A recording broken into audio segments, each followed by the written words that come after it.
They say that being a mom is a full-time job. But what if I told you that for some of us, it's not just a job, it's a whole portfolio of roles, each demanding, each fulfilling, and each shaping the lives of those around us. Welcome to a glimpse of my world, where I juggle motherhood, entrepreneurship, and community impact, all in a single day. If you've ever felt stretched thin, if you've ever wondered how to keep going when exhaustion knocks, or if you simply need a little inspiration to embrace the chaos and beauty of your own journey, then stay with me till the end. Because today, I'm not just sharing my schedule, I'm sharing the realities, the challenges, and the little victories that make it all worthwhile. So, buckle up, grab your coffee, and let's dive into a day in my life as a mom of many hats.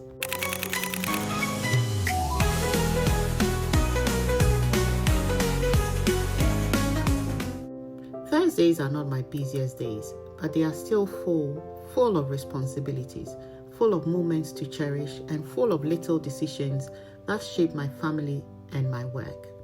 And today, I get to bring you along. It's morning. The house is already buzzing with activities.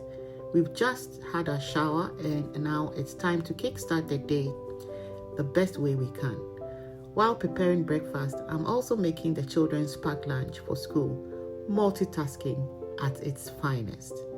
I like to make meals my children actually enjoy. My daughter loves her tacos, so I made the taco sauce the night before, and my son is a big fan of spaghetti and meatballs. Though they don't always finish their meals at school, I do my best to send them off with food they love, because nothing feels worse than knowing your child has been hungry all day. And if you're a mom with kids who love completely different tastes, you know the drill. You end up cooking 2 different meals, sometimes even 3.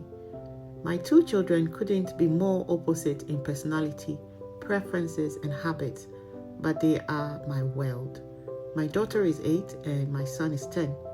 And they keep me going every single day.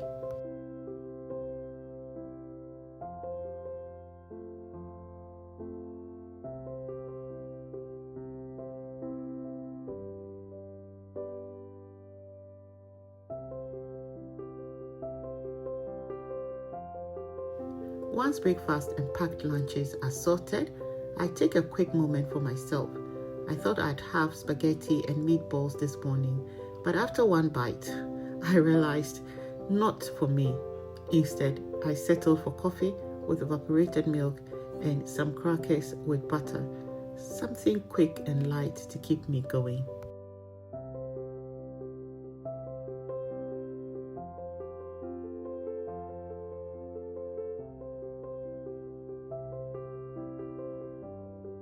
Let's be real. As moms, we often forget to eat.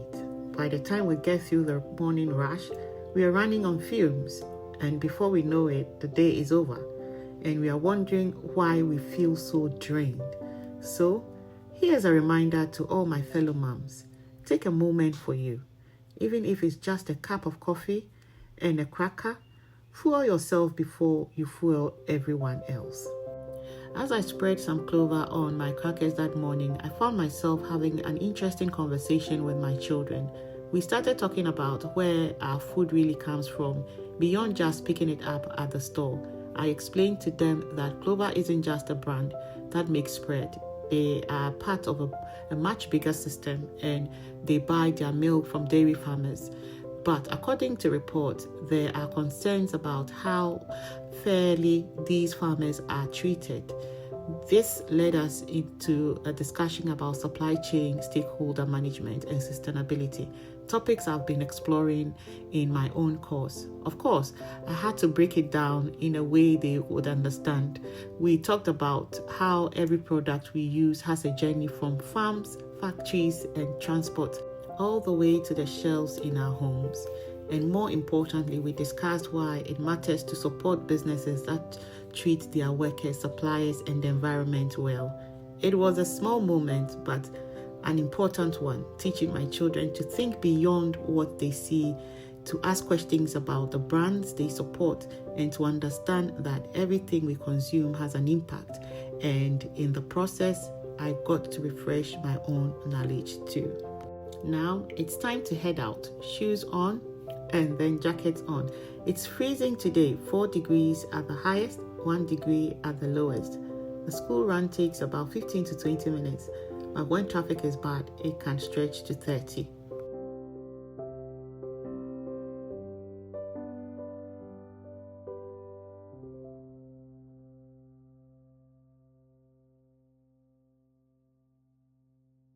This drive is my moment of reflection. I use it to align my thoughts, say a prayer, and listen to music that uplifts my spirit. Sometimes, in the middle of the chaos, it's important to carve out little moments of peace, and this is mine. We arrive at school. I walk my children to the gate, give them a hug, and send them off with well wishes for the day. And then it's time for me to get to my next phase, work. For my children's school, it takes about 5 to 7 minutes to get to my office, home of Skilled Hands, the community interest company I founded to empower women through artisan crafts workshops. Skilled Hands started with a simple but powerful goal to uplift women, give them skills they can turn into businesses, and create opportunities for financial independence. Because when you empower a woman, you empower a home, a family, and a community. Through our workshops, we teach dressmaking, bag making, soap making, or body care product making, jewelry making, and millinery, or would I say hat making, if that makes it easier to understand. Not just as a hobby or hobbies, but as tools for real change. And while our focus has always been on women, we are now expanding to welcome anyone who wants to learn and grow. A little backstory. Skilled Hands started in 2018, and since then, we've empowered over 500 women and many others. Just last year alone, we had 192 workshops, with 168 of them completely free.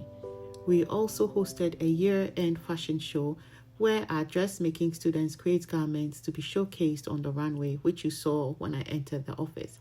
It's not just an event, it's a celebration of skills, empowerment, and transformation. Today, the office is quieter than usual. Most of our team isn't working on Thursdays, but we have interns from Nottingham Trent and the University of Nottingham coming in. Interns bring fresh energy, and I love seeing young people take on an interest in artisan crafts.